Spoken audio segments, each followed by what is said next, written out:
The angel of the Lord. Rashi says in his introduction to Zechariah chapter 1, the prophecy of Zechariah is extremely enigmatic because it contains visions resembling a dream that requires an interpretation. We cannot ascertain the truth of its interpretation until the teacher of righteousness comes. Nonetheless, I will put my heart to recounseling the verses one by one, according to the interpretations that resemble it, and follow the interpretation of Jonathan. This is God's test for the Jewish people, in particular the Jewish leaders. God's test of who the descendant of David is. The man described in Isaiah 53, the teacher of righteousness. That's who Rashi, known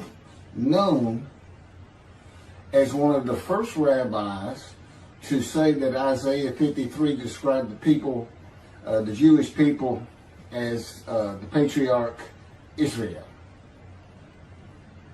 Then here he is in Zechariah saying, we got to have to know the truth of at least chapter 1 of Zechariah, to know its truth, because we can't do it. And no Jewish man, religious, academic, commentator, or otherwise, has ever had the answer to this. And yet this video is going to give it to you. Why? I'm a teacher of righteousness. This is Zechariah chapter 1, verses 7 through 12. That's the preamble that Rashi leads into before he starts his commentary. And this is in midrash form. That's where I take parts of a verse and interpret each in individual segments. Verse 7. On the 24th day of the 11th month of the second year of Darius, the month of Shabbat, this word of the Lord came to the prophet Zechariah, son of Berechiah, son of Edo. This word of the Lord. This verse continues with, in the night I had a vision, which is not a word of the Lord. The word of the Lord coming to Zechariah means the messenger of the words of God has come to Zechariah, who is the angel of God's presence, and the word of the Lord. Literally, that's his name. He has alighted upon Zechariah to bring a vision from God. Not a word, a vision. Verse 8. In the night I had a vision. I saw a man mounted on a bay horse standing among the myrtles in the deep, and behind him were bay, sorrel, and white horses. In the night I had a vision. There's a man on a horse standing in the myrtles. He is later referred to as the angel of the Lord, standing in the myrtles. The angel of the Lord alights upon and enters men, and my name, Hashem, is in him and can speak through the man. Zechariah has an angel with him who is his guide in the vision. The deep is like a valley Zechariah is looking down on, filled with myrtle trees, and then an open area below that is where the bay, sorrel, and white horses are. Verse 9. I asked, what are those, my Lord? And the angel who talked with me answered, I will let you know what they are. What are those, my Lord? Zechariah is not talking to the angel. That's an angel. It's not my Lord. Who answered, but who never lets him know what they are. he is asking the man standing among the myrtles on a bay horse about the horses in the open area and calls him my Lord. Verse 10. Then the man who was standing among the myrtles spoke up and said, these were sent out by the Lord to roam the earth. Then the man who was standing among the myrtles spoke up and said, again, this is midrash form. Okay, so the man standing in the myrtles answers the question of Zechariah, not the angel who is with Zechariah. Verse 11, and in fact, they reported to the angel of the Lord, who was standing among the myrtles. We have roamed the earth and have found all the earth dwelling in tranquility. And it's like a dream. We have horses talking. You know, there could have been birds. Anything that can go far and go a long ways out and then come back. In this case, for this story or for this dream that was given to Zechariah, it's horses. And in fact, they reported to the angel of the Lord. They who reported are the horses who have gone to and fro throughout the earth, and they spoke the report to the angel of the Lord, who was standing among the myrtles. The angel of the Lord, who was standing among the myrtles, has alighted upon and entered the man standing amongst the myrtles. The angel of the Lord is using this man as his visible presence. You cannot see the angel of the Lord.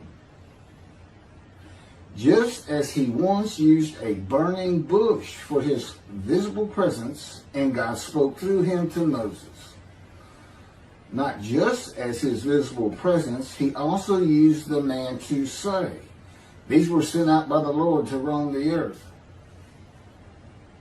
In other words, it sounded like the answer was coming from this man. But it's coming from the angel of the Lord, and God is in that angel, his presence. Because that's the angel of his presence. You can find that in Isaiah chapter 63. I don't recall the verse. I never see anything on the angel of his presence. Wherever God's presence is, the presence that enters the temple, I never hear any mention of the angel that has to be with him. Why? It's the angel of his presence, who is the angel of the Lord. Yeah, I believe, and I'm not certain about this, but I've heard it at least one or two times, and that is Christianity believes the angel of the Lord is Jesus Christ. Thereupon the angel of the Lord exclaimed, O Lord of hosts, how long will you withhold pardon from Jerusalem and the towns of Judah, which you placed under a curse 70 years ago? Thereupon the angel of the Lord exclaimed. Okay, so the angel of the Lord exclaimed through the man. Zechariah heard the words come from the man standing in the myrtles. It is the only way Zechariah could have heard the words. The angel of the Lord can only speak to the man he has alighted upon. Ezekiel describes this as, a spirit entered into me and set me upon my feet, and I heard what was being spoken to me. O Lord of hosts, how long will you withhold pardon from Jerusalem and the towns of Judah, which you placed under a curse 70 years ago? The following verses are from the book of Isaiah regarding this curse. Isaiah chapter 43, verse 2. So I profaned the holy princes. I abandoned Jacob to proscription and Israel to mockery. That, of course, is God speaking. The profaning of the holy princesses is God's prophecy of the banishment of King Jeconiah and all his offspring from ever ruling over Judah and Jerusalem again. The line of the kings of Judah ended. The line described king by king in the first book of the New Testament of Christianity. the line of Jesus. The abandonment and mockery are God's prophecy that the northern kingdom and the southern kingdom of the Israelites would be defeated and deported from the promised land. Isaiah witnessed the deportation of the northern kingdom, but the deportations of the southern kingdom were many years after his death. This is chapter 43, verses 5 through 7. Fear not, for I am with you. I will bring your folk from the east, will gather you out of the west. I will say to the north, give back, and to the south, do not withhold. Bring my sons from afar, and my daughters from the end of the earth. All who are linked to my name, who I have created, formed, and made for my glory. Okay, this is God's prophecy that all the tribes of Israel would return from the Assyrian deportations of the tribes east of the river Jordan, that were Reuben, Gad, and the half tribe of Manasseh, and all the tribes of the northern kingdom, deported by Assyria, defeated and deported, and the Babylonian deportations of the southern kingdom. It is a prophecy that is specific to the Assyrian Babylonian exiles. This prophecy was fulfilled according to the books of Ezra and Nehemiah and their account of all 13 tribes returning to the southern kingdom of the lands of Benjamin and Judah. Jerusalem is within the lands of Benjamin, and his lands are considered part of the kingdom of Judah, since that is where the kings of Judah rule from. 10 tribes being lost and not returning is a myth. When the 7th month arrived, the Israelites being settled in their towns, the entire people assembled as one man in Jerusalem, as the man Israel, all of them. When the people Israel gather as one man, it is all 12 tribes who were allotted lots of the promised land, and the Levites, they did not receive a portion. They were allowed to go from lot to lot, tribe to tribe, and everybody was supposed to take care of them. The Levites, that would be Levi, the son Levi, the priestly tribe without an allotment of the promised lands. Judahites and Benjaminites alone are not Israel, though all references to Israelites would include them. All of Israel had returned together to Jerusalem and Judah, mindful of the imported Gentiles in the northern kingdom, imported by the Assyrians, many of whom tried to stop the building of the second temple. This is why everybody returning, all 13 tribes, all went to Judah. The northern kingdom was occupied by Gentiles, I would assume Assyrians and Arabs.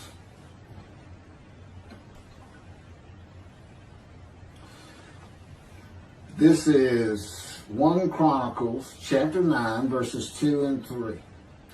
The first to settle in their towns on their property were Israelites, priests, Levites, and temple servants, while some of the Judahites and some of the Benjamites and some of the Ephraimites and Manassesites settled in Jerusalem.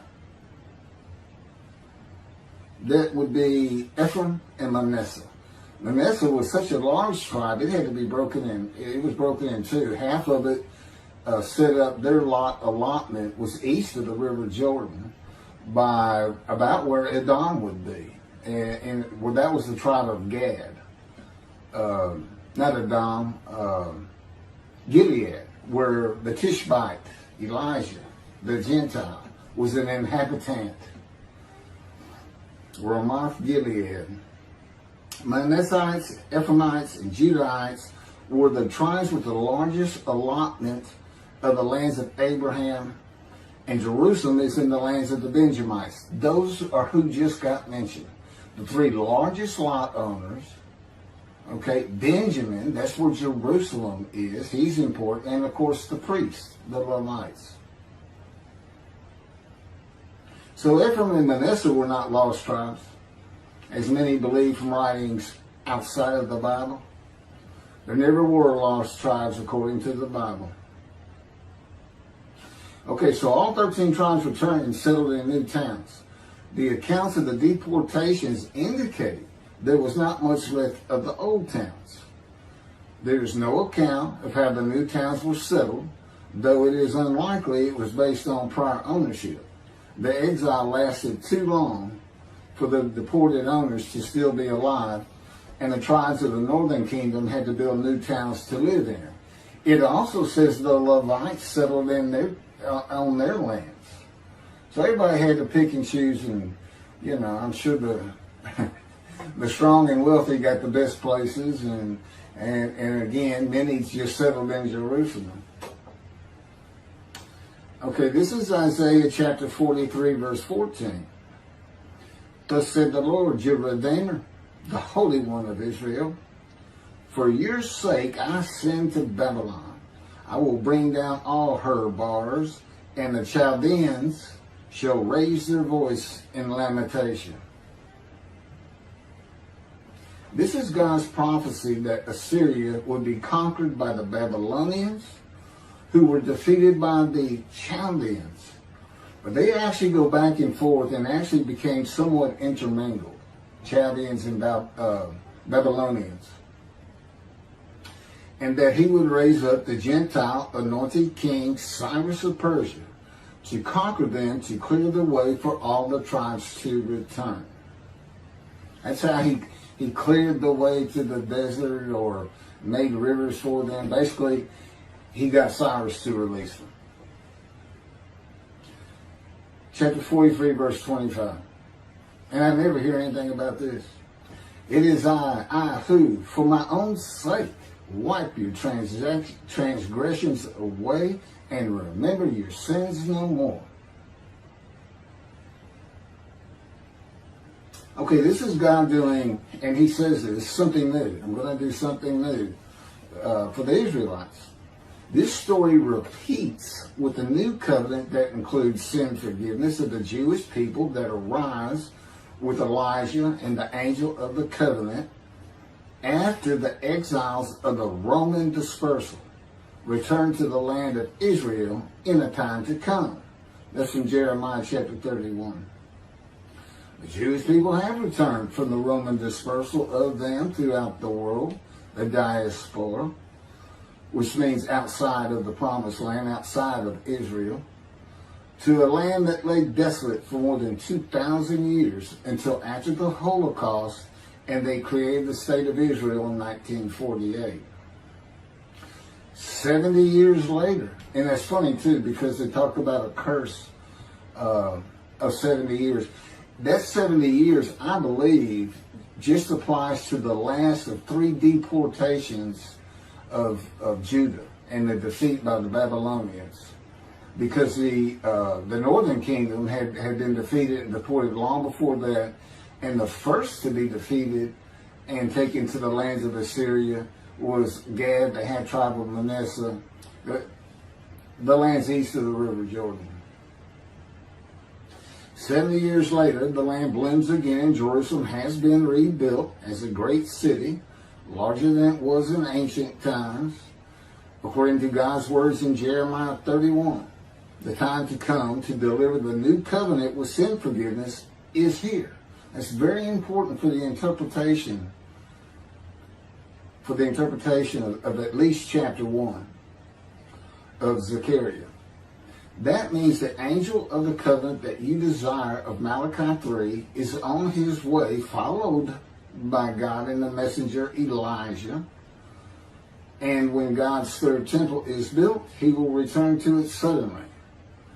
This is the day of the Lord. That's Malachi chapter 3. Now, Zechariah is in Jerusalem, and the construction on the second temple is about to begin. Isaiah has written God's words of sin forgiveness, which would have removed the curse long before this, when they were returning, when the remnant of the 13 tribes was returning. And the angel of the Lord proclaims, O Lord of hosts, how long will you withhold pardon from Jerusalem and the towns of Judah, which you placed under a curse 70 years ago? Okay, this vision of Zechariah and the words of the angel of the Lord through the man standing in the myrtles regarding the curse 70 years ago is to make Zechariah think and try to understand why the angel of the Lord would say this. From his perspective, the curse was lifted. He was back in Jerusalem with all the tribes preparing to build the second temple. The vision is for Zechariah to find out how and when the curse was lifted. And that's important today, because this is the day of the Lord. The new covenant is here, and every single Jew throughout the world is forgiven of their sins right now. And that message has been given to me to be delivered. And it's not getting out there. It's just not getting out there. And that's what happened here. Because if you read Ezra and Nehemiah, it's clear they had no idea that their slates had been claimed. And sin and continue. Once you know that God has just said, okay, I'm not going to remember any of that. Let's all start fresh. I'm here with the covenant of friendship. Let's everybody start being observant Jews. Okay? Which would include going to Yom Kippur. Having a slate clean does not mean you have a lifetime now of sin forgiveness. The books of Ezra and Nehemiah reveal, this is how God had me write it down. This is from the book, Isaiah 53, in the day of the Lord, that was dictated to me. The books of Ezra and Nehemiah reveal that the 13 tribes did not know they had been right. We have to wait for the teacher of righteousness to know. And this is another thing I never see in this Messianic era that is taught, that is coming, is that God is with the descendant of David as he was with Moses. I mean, just right there with him.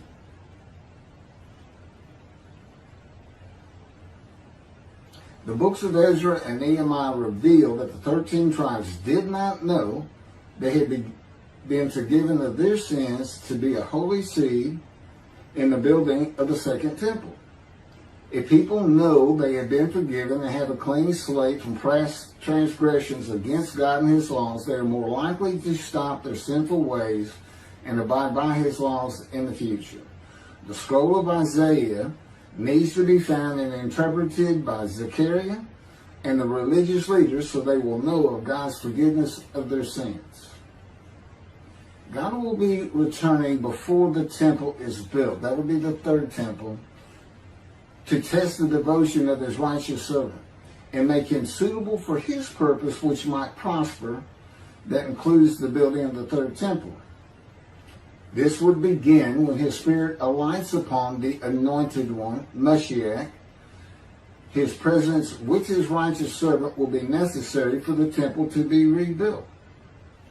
Islam will not freely hand over their third most holy site to Israel and abandon the Dome of the Rock Mosque, a mosque that sits on the Temple Mount purchased by King David for God, the most holy site of the Jewish people.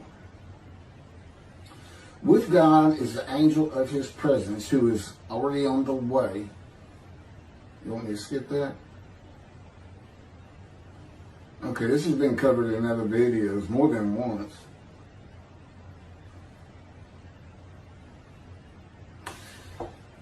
The prophet like Moses will have other similarity to Moses beyond writing God's words at his command and direction. As this was written, at God's command and direction, I typed those words. To the greatest degree possible for any human being, Moshe's identity and existence became one with the Creator. Now that's who you're looking for when you say the prophet like Moses. It's not Joshua. I've heard that one, which is, it says right there on that page, there's never been another prophet like Moses. Well, his attendant Joshua standing right there, if that's, anyway.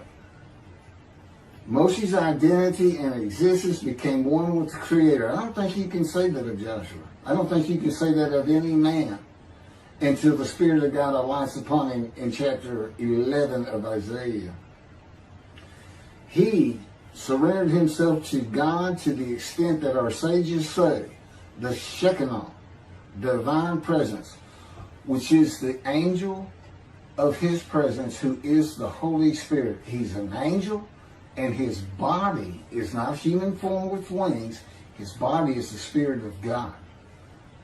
Wherever God is, his Spirit is. Wherever his presence is, the angel of his presence is. They're always together. So when they alight upon a man and say, okay, we have tasks for you, that man immediately becomes a man in divine beings. And that's the Shekinah. That's the Spirit of God and the presence of God entering into the temple, which would include the angel of his presence. The Shekinah spoke through Moshe's throat. As I have mentioned, God can speak through me. You're only going to know it, just like with the man standing in the myrtles, by the words that are spoken. Okay? Because it's my voice. But it's not me. You know, I can tell the difference. You can't, other than those would be how God would state it. And you can, if you watch closely, you can see it happen in all these videos. I mean, for the most part. Where God just, you know, he just throws out a sentence or two. And I just keep going, you know. I let him get done and I just pick up from there. We've been working on this for over 13 years. That's from the Zohar, Volume 3, page 232A. And then it says, i.e., he was God's veritable mouthpiece on this earth. That's from the Sefer Hashikos 5749, Volume 1, page 290, and a footnote. The prophet, like Moses, will also have the answer to these questions. Quote, the great Jewish philosophers try to understand the question of how Moses heard God literally, some insisting that God spoke actual words and Moses heard them with his ears, while others suggest that God's speech was communicated silently to Moses' intellect and only uttered in sound by Moses himself. Maimonides, Rambam, even as he affirmed the communication between God and Moses as a fundamental Jewish belief, ultimately conceded the mysteriousness of that process. The entire Torah reached Moses from God in a manner which is figuratively described as speech, but no one has ever known how that took place except Moses himself, whom that speech reached. That's commentary on the Mishnah, Sanhedrin, chapter 1. Well, I have the answers, and I've been telling you the answers. God is in his Spirit. Spirit enters into you, because we find it in Ezekiel. There's where God tells you. God was telling Ezekiel, get up on your feet. Ezekiel says, at that very moment, a spirit entered into me, and I could hear the words of God. There it is. When he enters him. Now, he's not hearing that through his ears. There's the first question answered. It's not to your ears. And there is a silent knowing. That's what we call it, what God has taught me. Now, generally, I just hear words as though they came in through my ears and they're in my mind, as though my eyes and my ears had perceived. But he can put just knowledge into my mind without uttering a word. And it's kind of can be pointed out easiest with when he comes to a man, and like he came to Samuel, and Samuel just says, here I am. It's as though before he speaks to you, and this is what happened with me, he put in a knowledge in my mind that the God of creation was about to speak to me. And so when he did speak, it was as though he had always been there speaking to me. Not unlike how Adam would have felt.